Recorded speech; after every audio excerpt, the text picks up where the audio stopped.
Bom, pessoal, em primeiro lugar, boa noite a todos e a todas. Meu nome é Carlos Juliano Barros, eu sou um dos diretores do filme. Queria agradecer, né, o Sinuspe aí pela oportunidade, agradecer a vocês todos que vieram prestigiar o filme e assistir. Esse documentário é uma produção da Repórter Brasil, né? Para quem não conhece, a Repórter Brasil existe aí há 18 anos, foi criada por estudantes aqui da USP, inclusive, né? Eu sou um deles. Há 18 anos, e a gente basicamente tem uma cobertura focada em questões de trabalho, questões de direitos humanos, questões socioambientais, e o Gig é o nosso sexto documentário. Enfim, a gente tem uma produção audiovisual aí sempre nessa mesma linha. E é isso. Antes de abrir o debate, né, eu só queria fazer uma breve... Oi, melhorou.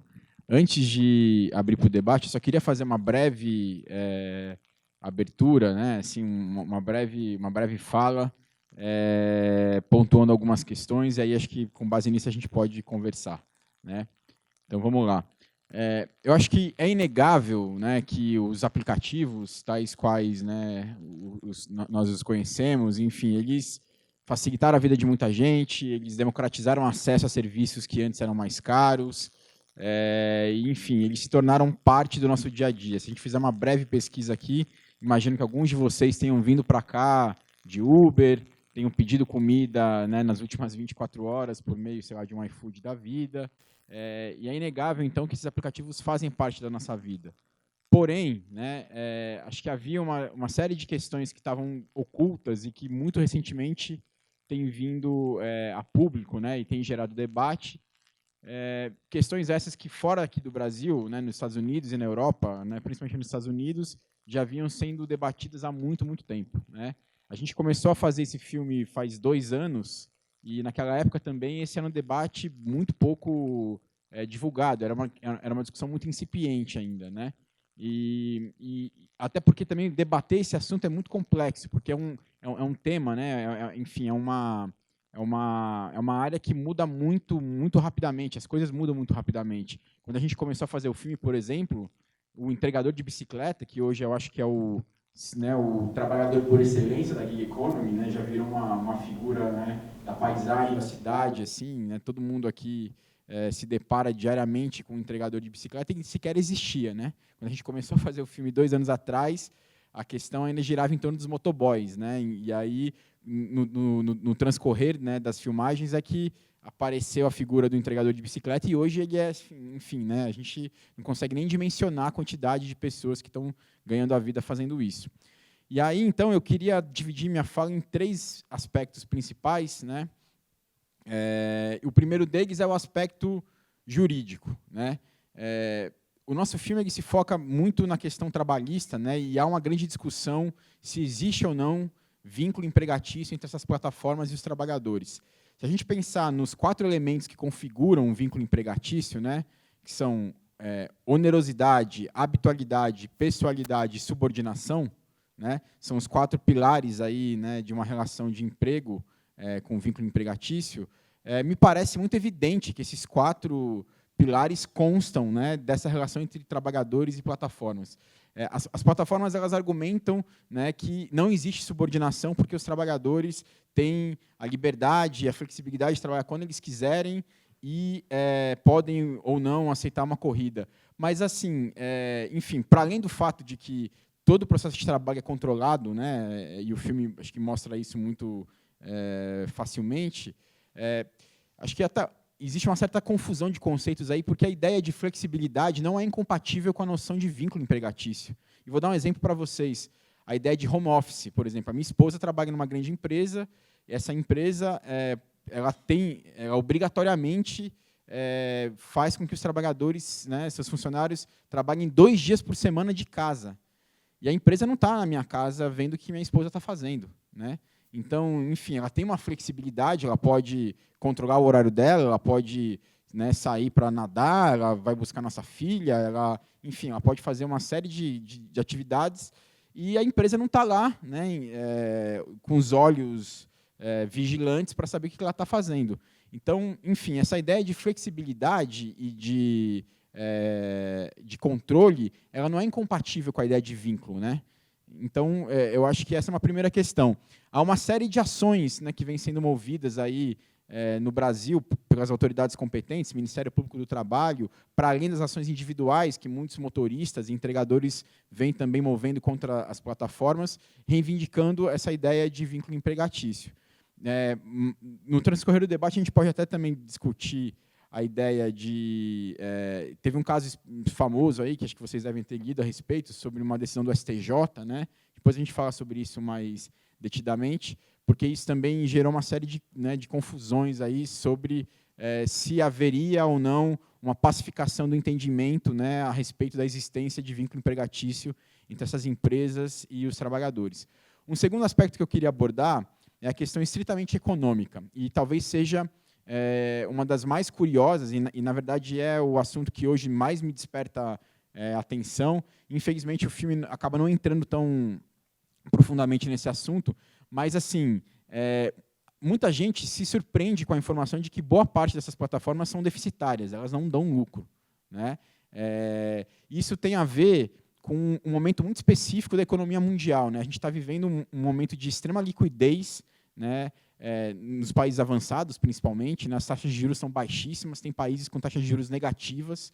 Então, isso acabou gerando um fluxo de investimento, principalmente desses fundos de venture capital, né? Fundos de investimento de risco, que despejaram bilhões e bilhões em empresas que, né, acho que o grande objetivo delas é ser uma espécie de Amazon, né? Essa ideia do Vale do Silício de que o vencedor leva tudo, né? Hoje a Amazon, enfim, ela domina não só o e-commerce, mas vários serviços de servidores de nuvem, né? Enfim, a Amazon ela acabou alcançando aí uma participação de mercado muito importante, e boa parte dessas empresas acho que se miram nesse mesmo exemplo para tentar dominar. E, assim, se vocês fizerem um exercício muito rápido no Google, né, tenham a curiosidade de fazer isso, procurem aí o balanço financeiro desses aplicativos que operam aqui no Brasil, por exemplo. Vocês raramente vão achar alguma informação sobre se essas empresas deram lucro ou não, se essas empresas, enfim, operam, né, qual foi o faturamento, quanto que elas tiveram de lucro, de prejuízo. Vocês vão encontrar muitas informações assim, o número de pedidos aumentou tanto, o número de corridas aumentou tanto, ou aportes de fundos internacionais colocaram 500 milhões de dólares nessa empresa, é um novo unicórnio do mercado, mas assim, você nunca vai, de fato, entender qual é o balanço financeiro dessas empresas, né? E, muito recentemente, não sei se vocês têm acompanhado, mas o caso do WeWork, né, aquela plataforma de coworking que faz aí a gestão de escritórios compartilhados, né, se tornou um caso muito emblemático. A WeWork ela é bancada, né, pelo SoftBank, que é um fundo de investimento japonês que também investe na Uber, em várias outras startups aí famosas. E o WeWork ele chegou a anunciar um IPO, uma abertura de capital, né, na Bolsa Americana por um valor super alto. Em menos de um mês, esse valor caiu absurdamente, e aí, em poucos dias depois, eles desistiram do IPO, né?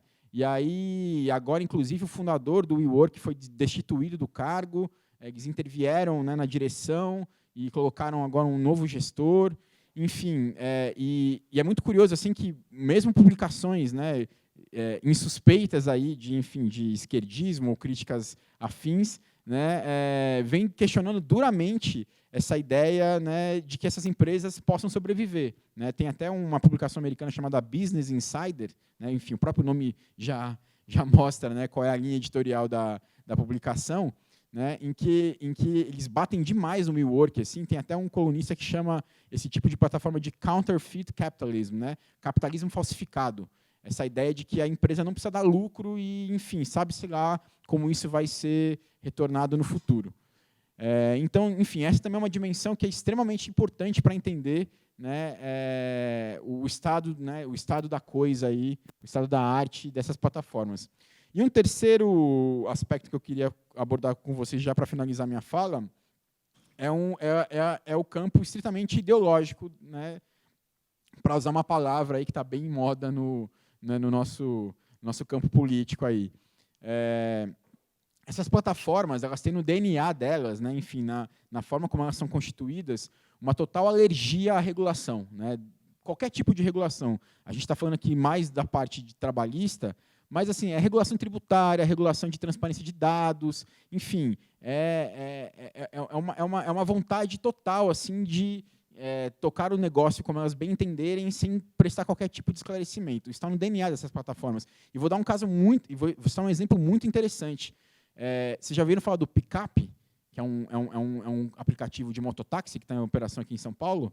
Esse aplicativo é um aplicativo colombiano, né, assim como a Rappi, e ele chegou aqui em São Paulo oferecendo esse serviço de forma totalmente clandestina, porque, inclusive, havia uma lei municipal que proibia expressamente o serviço de mototáxi na cidade. Enfim, esse picape ele começou a circular, né, de uma forma meio no boca a boca, e muito recentemente o TJ de São Paulo, no Tribunal de Justiça, acabou revogando, né, assim, a lei que proibia o serviço de mototáxi em São Paulo, abrindo alas aí, né, para uma operação legal do picape. Na verdade, nem sei em que pé que está isso, não sei se a prefeitura recorreu, assim, né, peço até desculpas aí pela falta de atualização da informação, mas isso só reforça essa ideia de que essas empresas, muitas vezes, elas atuam ou num vácuo jurídico, ou elas deliberadamente atuam para, enfim, esgarçar a legislação e mudar a legislação a partir de um fato consumado, né? Então, assim, já estamos na cidade, já estamos operando, as pessoas querem esse serviço pelas razões, né, enfim, pelas mais diversas razões, então o poder público se vire para se adaptar ao nosso modelo de negócios.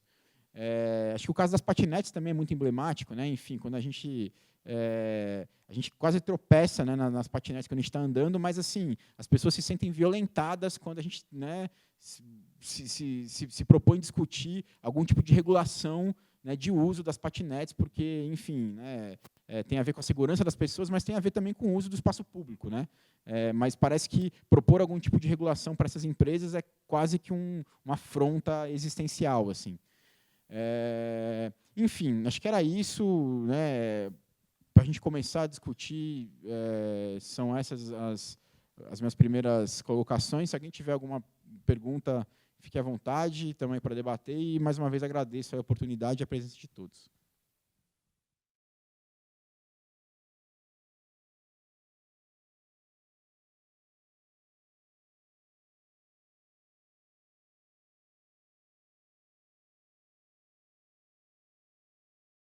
Cara, essa sua pergunta é muito interessante. Acho que ela pode ser respondida de duas formas. Existe um movimento muito forte em âmbito mundial, inclusive o filme vai passar na conferência lá em Nova York, que vai acontecer na semana que vem, né, que é a Conferência Mundial sobre Cooperativismo de Plataforma. Não sei se vocês já ouviram falar desse termo, mas é um assunto que, inclusive, na academia está crescendo bastante, essa ideia de criar aplicativos, né, no formato de cooperativas. Porque tem uma questão, assim, essas tecnologias, quando elas surgem, elas tendem a ser inovadoras, enfim, disruptivas, para usar um termo, né, caro ao universo das startups, mas, com o passar do tempo, essas tecnologias vão se comodificando também, elas vão virando quase commodities, assim. Então, já existem aplicativos do próprio poder público, por exemplo. Em São Paulo tem um aplicativo, um Uber da prefeitura, né, que, na verdade, funciona para os taxistas, né, enfim, os taxistas que estão cadastrados nesse aplicativo, mas há uma tendência, sim, de se criarem aplicativos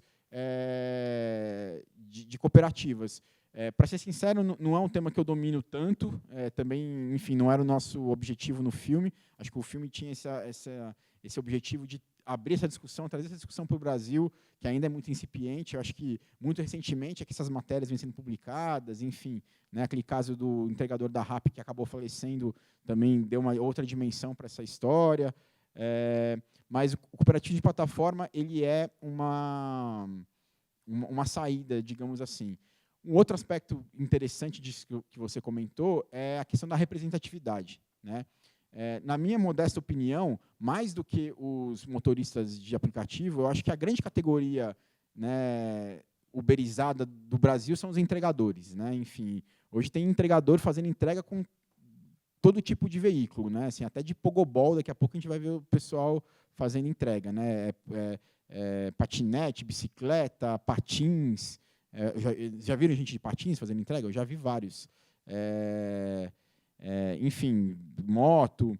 E aí, assim, muito curiosamente, no caso dos motoboys, principalmente, enfim, eu sei disso porque eu entrei em vários grupos de WhatsApp de motoboys, inclusive aquelas trocas de mensagem que apareceram aqui no filme. Pelo que me disseram, acho que nem ficou tão claro assim, né, por conta aí, enfim, acho que da projeção, mas aquelas mensagens são todas reais, né? Assim, são mensagens totalmente reais.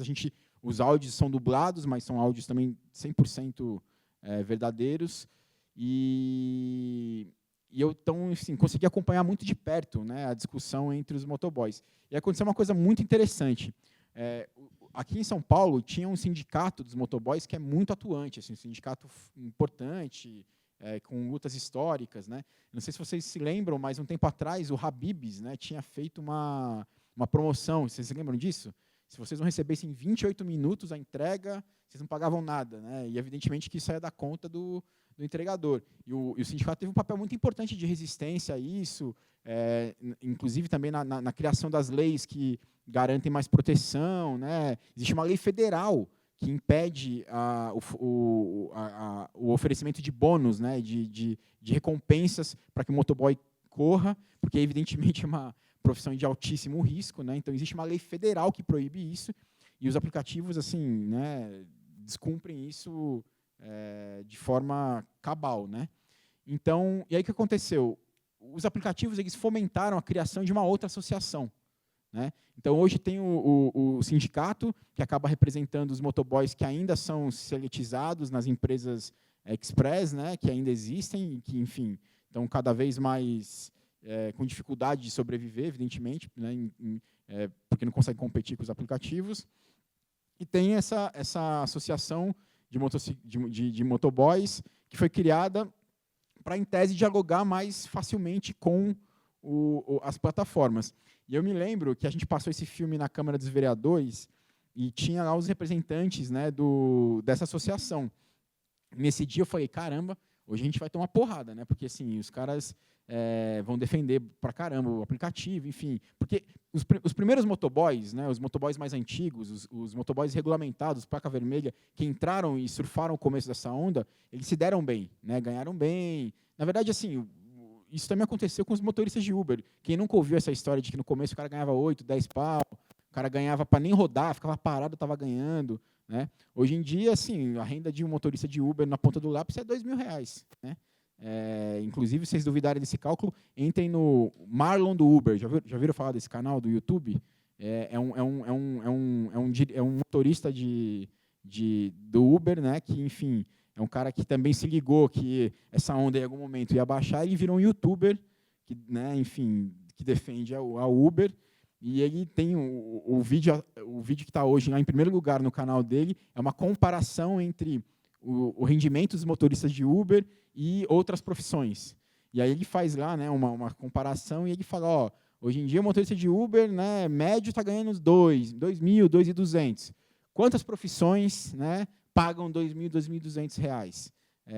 E aí ele faz lá uma comparação. Só que, assim, se a gente pensar que, né, 3, 4, 5 anos atrás tinha motorista aí ganhando 8, 10 mil reais, né, a gente entende qual é a dinâmica também, né, do funcionamento dessas plataformas. Mas, enfim, voltando só rapidinho à ideia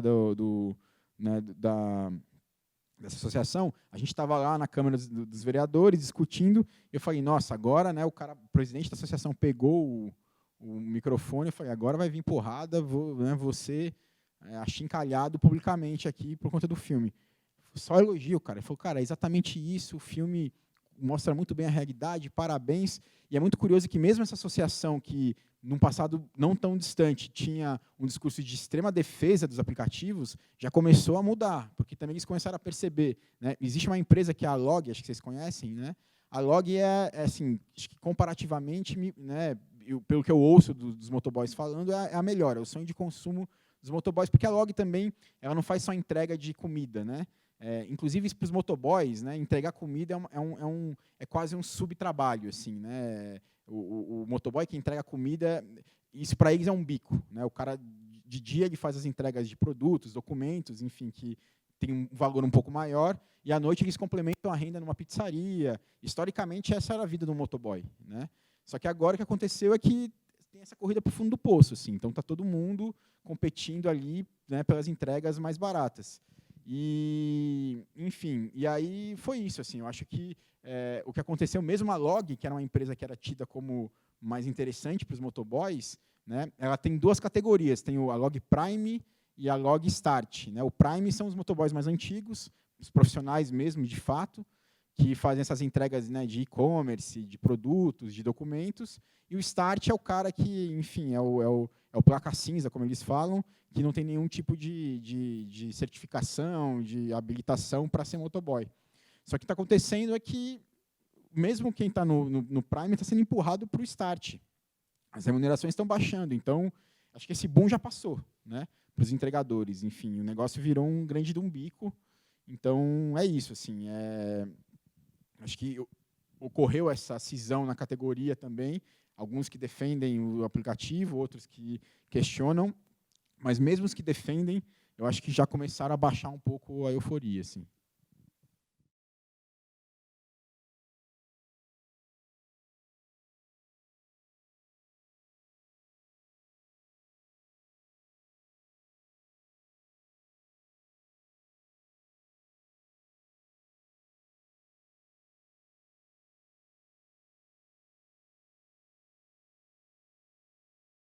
Não, cara, é exatamente isso. Assim, essa ideia da gamificação ela é essencial para compreender o funcionamento dessas plataformas, né? Essa ideia dos sticks and carrots, né? Que é como se chama na literatura internacional, né? Os carrots seriam as cenouras que você dá para o coelhinho correr atrás, né? Da sua gincana, e os sticks são né? A porrada, né? O porrete que você usa para punir, né? E aí, assim, eu não sei se vocês já leram, né? Sobre o cotidiano desses entregadores, assim, mas é uma coisa muito doida, assim, né? Então, por exemplo, tem um aplicativo que, uma vez que o entregador aceita a corrida, ele tem 10 minutos para retirar o pedido, né? E aí, assim, às vezes o cara está, enfim, mais longe. Se o cara não consegue chegar a tempo, ele fica meia hora suspenso, né? Temporariamente suspenso. E aí é por isso que você vê o cara na contramão, é por isso que você vê o cara dando, né, enfim, volta que nem um maluco. É isso, assim, é um constante estímulo à transgressão, né, da, das leis de trânsito. E aí, assim, recentemente a prefeitura ela chamou os 4 grandes aplicativos, né, da cidade para uma reunião, e aí 2 deles, né, o iFood e a Log, eles se comprometeram a acabar com essa ideia dos carrots, né, dos incentivos.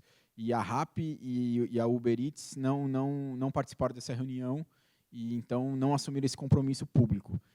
E é muito curioso, assim, esses aplicativos eles estão, né, isso pegou muito para eles, então acho que eles estão aí também num trabalho de remodelação de imagem, então eles também estão começando a ficar um pouco mais preocupados com isso. Vou dar um outro exemplo de como esse mundo muda muito rapidamente.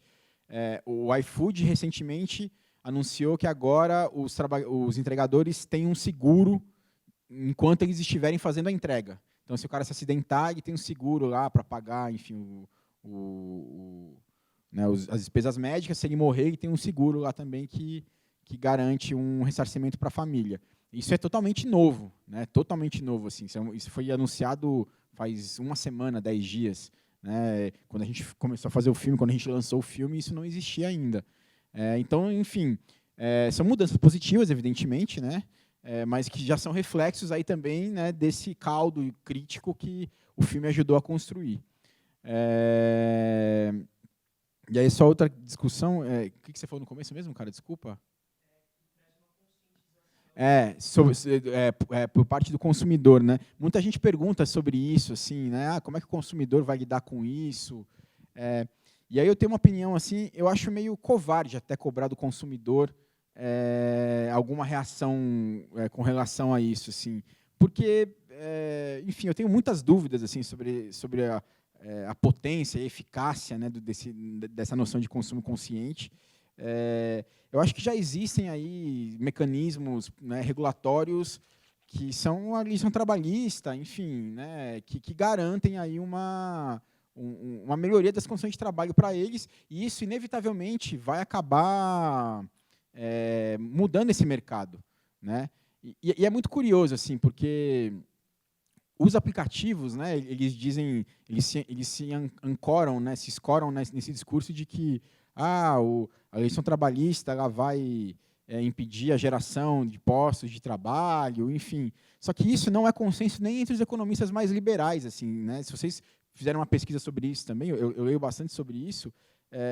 Essa correlação entre direito trabalhista e geração de emprego, ela está longe de ser uma unanimidade na academia, assim, muito pelo contrário, né? Mesmo os economistas liberais, eles admitem que o fato de haver legislação trabalhista não necessariamente vai dificultar a geração de emprego, né? E acho que a ideia de existência de direito trabalhista está muito mais atrelada à ideia de remuneração do que a ideia de geração de emprego em si, né? Ou seja, do valor do salário, do valor da remuneração, do que a geração do posto de trabalho em si. Então, enfim, me parece um argumento muito frágil, assim. A grande questão é essa, assim, né? É gerar um precedente. A gente está vendo também na Califórnia, vocês devem ter acompanhado isso, né? A Assembleia Legislativa da Califórnia, né? Desculpa, o Congresso californiano, isso também não sabia, descobri por conta do filme. Na Califórnia, o estado da Califórnia tem deputados e senadores, né? Não é só em nível federal, no estado também tem, na Califórnia. E foi aprovada recentemente uma lei, né, que estende aos trabalhadores de aplicativos, né, aos independent contractors, como eles chamam, né, os trabalhadores autônomos, né, que seria aqui o caso brasileiro, direitos de empregados formais quando se reconhecem aí os elementos do vínculo empregatício. E, enfim, essa é uma discussão também que está pegando fogo nos Estados Unidos. Evidentemente, as empresas estão pé da vida com isso. E também, nessa semana, o Lyft e a Uber, né, o Lyft é o grande concorrente da Uber nos Estados Unidos, eles lançaram uma campanha de 90 milhões de dólares para, né, enfim, uma campanha de marketing para tentar convencer a opinião pública de que reconhecer direitos trabalhistas para os motoristas vai ferrar com a economia. Eles, inclusive, querem colocar uma pergunta sobre isso na cédula das eleições do ano que vem, né? Eles querem que a população decida por meio da eleição se deve haver ou não direito trabalhista para os motoristas, né? É uma coisa muito louca, assim, uma coisa muito louca. E aí também a gente consegue entender por que a Uber também não dá lucro, né? Assim, os caras estão gastando uma bala numa campanha de marketing, né, para tentar convencer a opinião pública de que o modelo de negócios dela é importante. Enfim, é isso. Assim, eu tenho para mim que esse é o grande tema, né, do mundo do trabalho na atualidade. Assim. Na verdade, eu não tenho dúvida nenhuma sobre isso. Inclusive, né, eu participei de uma formação dos novos procuradores do Ministério Público do Trabalho em Brasília. Né? Assim, os procuradores que acabaram de passar no concurso, eles têm lá um curso de formação, né, para além do que eles estudaram para passar no concurso. E, né, durante esse curso, os procuradores que ministravam as aulas, eles falaram, eles tratam isso como fraudes trabalhistas, né? Então, o Ministério Público do Trabalho tem uma área só de combate a fraudes trabalhistas. E a ideia da uberização é central, assim, o foco do Ministério Público do Trabalho hoje é a uberização, né? Até porque, assim, tem uma conta aí que circula nos meios de comunicação de que existem pelo menos 6 milhões de trabalhadores em aplicativos no Brasil, né? Em todos os tipos de aplicativo. E se a gente contar quem recorreu algum dia a um trabalho de aplicativos, esse número aumenta ainda mais. E aí tem uma outra coisa também que eu queria falar, que eu acho que é muito importante, que é quase curioso. Né? Vocês sabem que assim, a gente vive um momento também de explosão das MEIs, né? Dos microempreendedores individuais. Imagino que tem gente aqui que até deva ter uma MEI aberta. E isso é uma coisa muito doida, porque o MEI, segundo um estudo do IPEA, né, o regime previdenciário do MEI, ele é um regime altamente deficitário do ponto de vista de financiamento da Previdência. Né? Então, olha que esquizofrenia. Assim. A gente acabou de aprovar, né, a gente acabou de ver a aprovação de uma reforma da Previdência, né, pelo Congresso Nacional, sob o argumento de que é necessário equilibrar as contas públicas, e, ao mesmo tempo, está se estimulando enormemente a geração de postos de trabalho como MEIs, que é um sistema que dá um prejuízo danado para a Previdência. né? O MEI, para quem não sabe, ele contribui com 50 e poucos reais por mês. É uma contribuição quase simbólica, na verdade, porque o objetivo do MEI era trazer para a formalidade um monte de pessoas que estavam na informalidade, estavam à margem dos benefícios, né, da Previdência Social e da Ciência Social. Só que, na prática, o que está acontecendo é que um monte de gente que era empregado formal está virando MEI. Né? Assim, o MEI, quem paga é só o trabalhador, né? Só o microempreendedor individual que paga. Não tem nenhuma contrapartida por parte das empresas. Enfim, esse estudo do IPEA que eu citei, ele estima que em 40 anos o déficit de financiamento vai ser da ordem de 400 bilhões de reais. Né? Então, a gente fez uma reforma da Previdência para economizar 1 trilhão, né, que era o objetivo inicial do governo, em uma década, e a gente vai ter aí um prejuízo de 400 bilhões, né, em 40 anos. Enfim, são algumas dessas contradições, né, que estão aí, enfim, em discussão também, né, que o filme traz como discussão também. Não sei se alguém tem mais alguma aqui. Desculpa, galera, eu vou me empolgando e vou falando.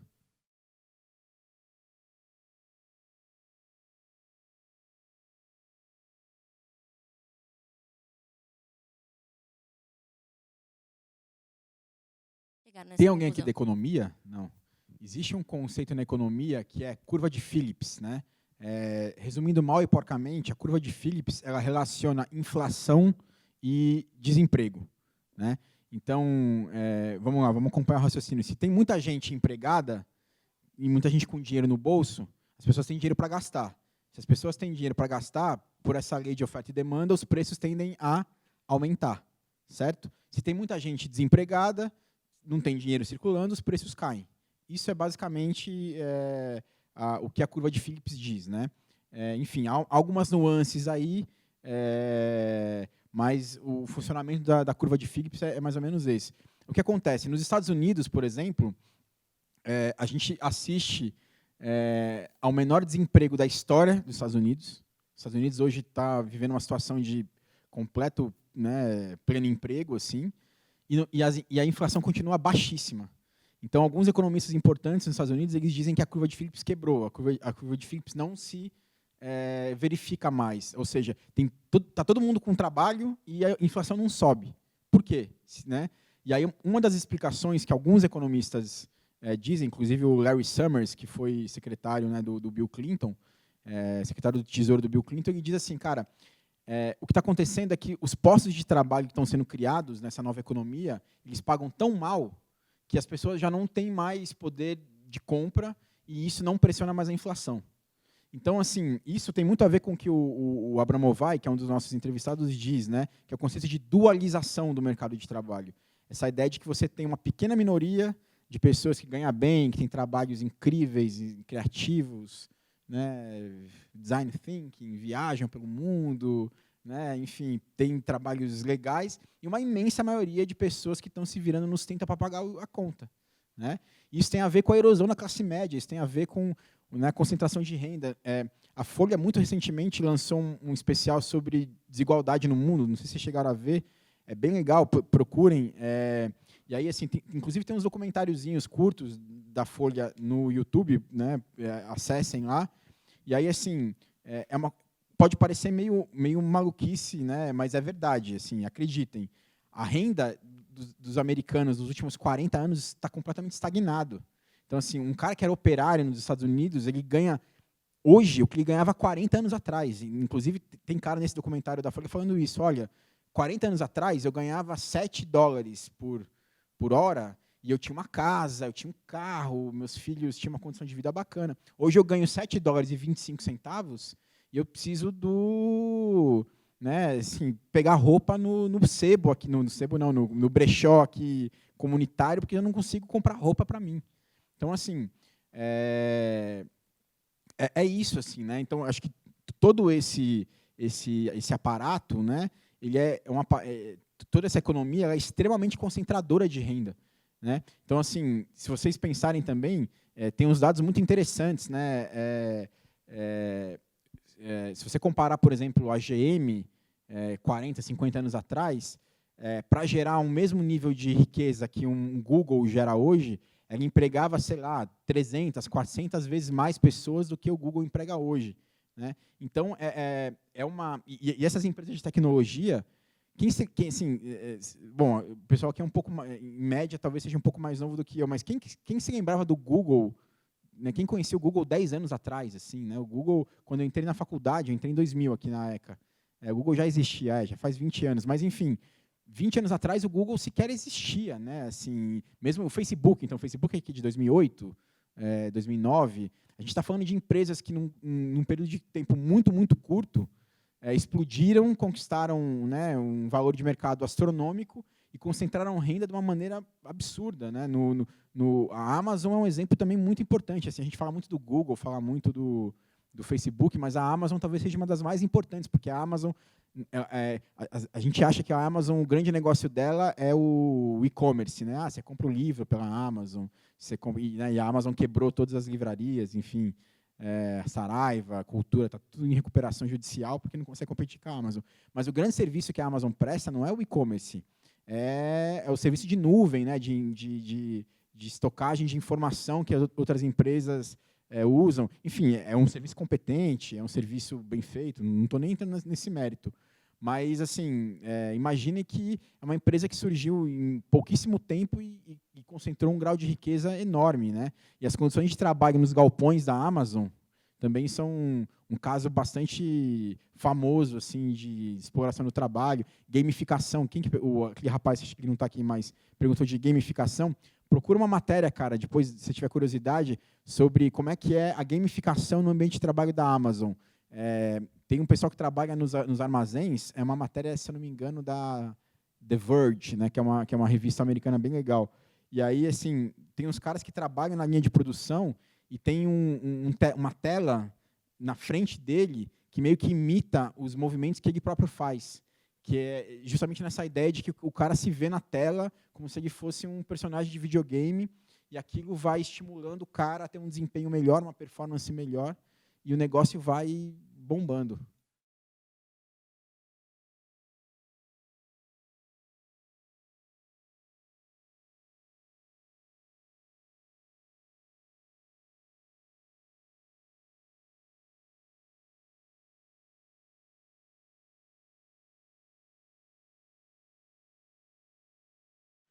Cara, enfim, a gente, num curto espaço de tempo aí, com o avanço de inteligência artificial, robótica, né, isso vai dar um chabu no mercado de trabalho bem considerável. Assim. A gente não está falando só de entregador, motorista, né, a gente está falando assim de, inclusive, profissões aí que supostamente são mais qualificadas. Né? Então, na área da saúde, né, enfim, isso vai mudar bastante também.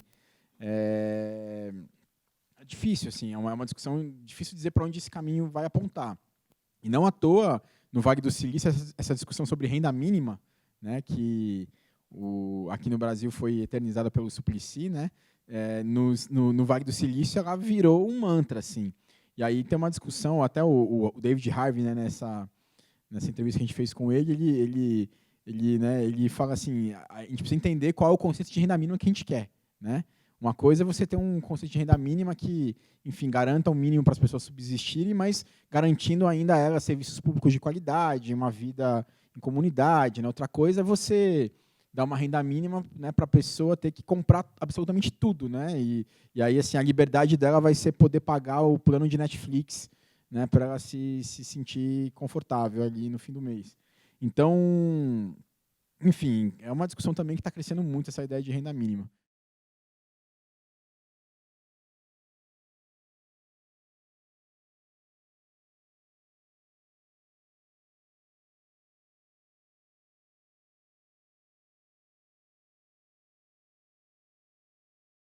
Não, e na China, cara, esse processo me parece que está bem mais desenvolvido que nos Estados Unidos, inclusive, né? Assim, a China, para muita gente aí da área de tecnologia, é talvez o grande ambiente de negócios, o grande ambiente de efervescência de tecnologia, de programação. Inclusive, assim, né, o sistema de pagamentos eletrônicos, isso na China está totalmente disseminado. Né? Eu me lembro que eu fiz uma viagem, uma vez, eu fiz uma escala, né, no aeroporto da Etiópia, né, lá em Addis Abeba. E aí era uma escala longa, assim, de umas 10 horas. Eu estava com a minha esposa, a gente queria, enfim, precisava comer alguma coisa, e aí tinha um restaurante chinês lá. Eu falei, pô, restaurante chinês, né, vamos comer um yakisoba bom, né? E aí eu lembro que a gente foi tentar entrar no restaurante chinês, assim, na hora que a gente pisou, a dona do restaurante saiu correndo e falou, não pode entrar, não sei o quê, não tinha nem discussão. E aí, assim, o pessoal que entrava, todo mundo já vinha com o celular e ia botando, assim, uma parada meio de identificação. Aí a gente ficava... Eu fiquei curioso, né? Fiquei olhando, o pessoal tudo... Cara, é tudo informatizado, tudo pelo celular. O cara tá na Etiópia e o cara tá pagando tudo ali, sabe? Os caras são muito mais avançados, assim, mas é uma coisa meio impressionante. Eu tenho um amigo também que foi agora para... Ele é mais essa onda aí das startups. Ele foi para a China recentemente e ele ficou, assim, abismado, né? Como...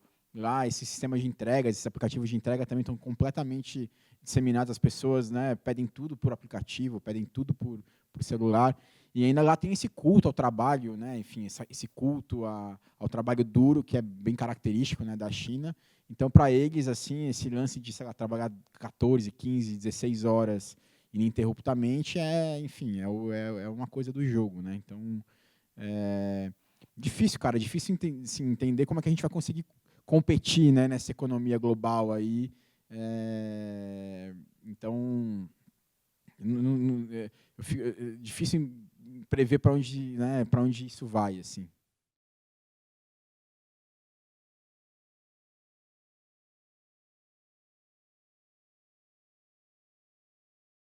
Cara, esse seu exemplo é muito bom, assim, porque na verdade ele reflete uma questão que é o seguinte: essa discussão sobre uberização no Brasil ela é muito mais complexa de ser feita do que é nos Estados Unidos ou na Europa, principalmente, né? Porque na Europa é isso. Pensa que na França você tem um estado que, enfim, é um estado provedor. Você tem ali uma jornada de trabalho semanal de 35 horas. Aí os caras pretendem aumentar a jornada de trabalho, todo mundo sai na rua, quebra tudo. Então, você falar para um cara na França que ele vai ter que trabalhar como entregador ou como Uber sem qualquer tipo de direito, isso é impensável, né? Para quem está acostumado com um estado de bem-estar social que sempre funcionou minimamente bem, né? Agora, para o Brasil, né, em que a informalidade é regra, não é exceção, né? Em que, enfim, a realidade do motorista de Uber, a realidade, né, do entregador sei lá, do iFood, ela é a realidade da maioria da população, na verdade, né? E aí, assim, por que também esse debate é tão complexo? Que para muita gente, trabalhar num Uber ou trabalhar num iFood da vida é quase uma ascensão social, porque essas plataformas, bem ou mal, elas organizam uma massa que é bem grande e dão assim, elas dão uma organizada nessa história, entendeu? Tava todo mundo meio ali na informalidade, fazendo seu bico.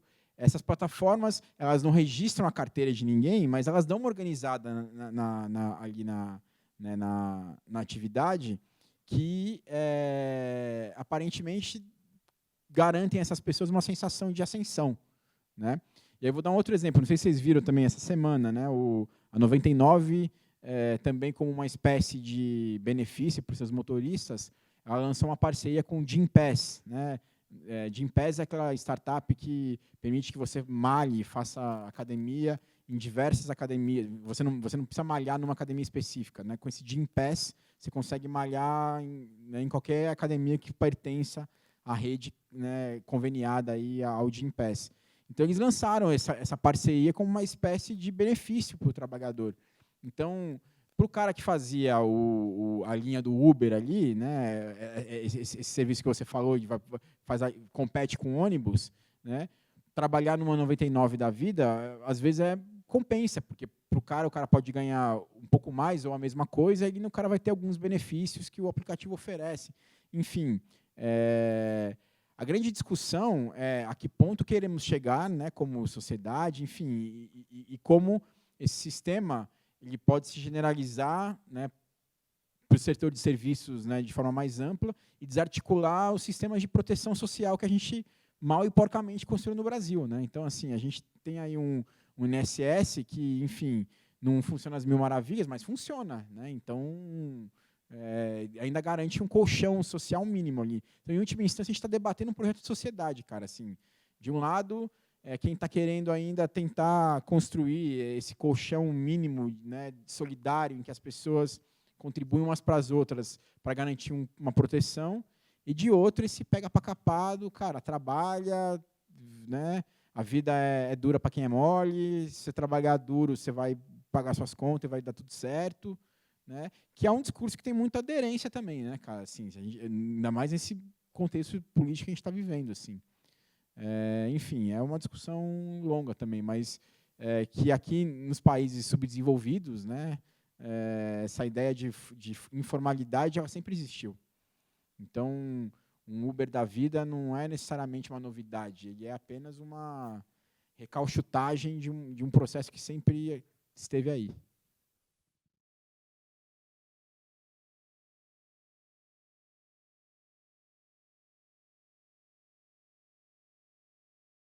Sim, sim, não, é real. Assim, você pensar, por exemplo, quando a Uber abriu capital, né, no primeiro semestre desse ano, ela teve que fazer, enfim, quando você vai abrir o capital na bolsa, você precisa fazer um prospecto, você precisa abrir, né, as contas do seu negócio, porque o seu objetivo é captar investidores para o seu negócio. E aí, enfim, esses dados eles são públicos e notórios. Então, desde que a Uber surgiu, ela nunca deu lucro, né? E isso se deve a diversas questões. Assim, né? Claramente, a porcentagem que ela cobra dos motoristas não é suficiente para cobrir os custos. Esses custos assim, são custos operacionais, são custos de marketing, são custos de expansão do negócio.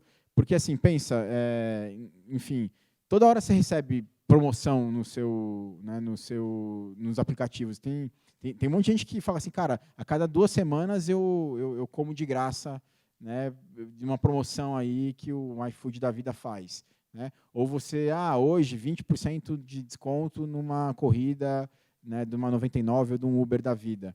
Então, assim, são muitas promoções para os consumidores, né, para eles usarem os aplicativos, e muitas promoções para os trabalhadores também, porque eles precisam de gente para fazer a roda do negócio girar. Né? Então, mas é isso que eu estou dizendo, isso é público e notório. Assim, não é tão fácil você encontrar essas informações, mas você consegue encontrar. E em muitos casos, eles dizem assim, ó, não chegamos no break-even. Né? Break-even é aquele conceito de equilíbrio financeiro entre o que o cara investiu para fazer o negócio funcionar e o momento em que ele já está tendo o retorno desse negócio. O dono do Cabify, um dos diretores do Cabify, deu uma entrevista para o Valor, muito recentemente, dizendo: agora a gente está começando a chegar no break-even, a gente está começando a chegar no ponto de equilíbrio. 11 anos depois né, da plataforma estar em operação. Cara, quem consegue ficar 11 anos no vermelho operando? Né? Isso só acontece porque você tem esses fundos bilionários que estão por trás bancando essas operações. Isso também só existe por conta desse contexto da economia global, de juros muito baixos, enfim, de investimentos que não dão tanto retorno. Então, às vezes, o cara prefere, em vez de deixar o dinheiro dele perdendo valor, né, numa Alemanha da vida, numa Suíça da vida, em que o dinheiro vai ficar parado sem render, o cara investe numa plataforma que pode ser que deu um retorno bacana. Quando o cara fizer a abertura de capital dessa plataforma, ele pode, por exemplo, recuperar uma parte do que ele investiu. Né? Então, é uma coisa muito maluca. Assim, cara. A gente está acostumado a ter essa ideia de que uma empresa tem que dar lucro. Se ela não dá lucro, ela fecha. Né? A gente cresceu com essa noção básica do funcionamento do capitalismo.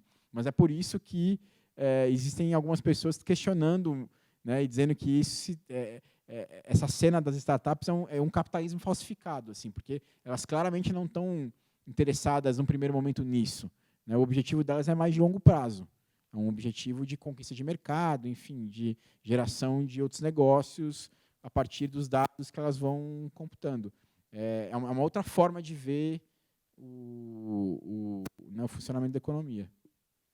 É isso. Bom, acho que é isso, né, galera? Obrigado aí, agradeço a todos mais uma vez aí pela presença. Se alguém tiver mais alguma dúvida, eu fico aqui à disposição também. É isso.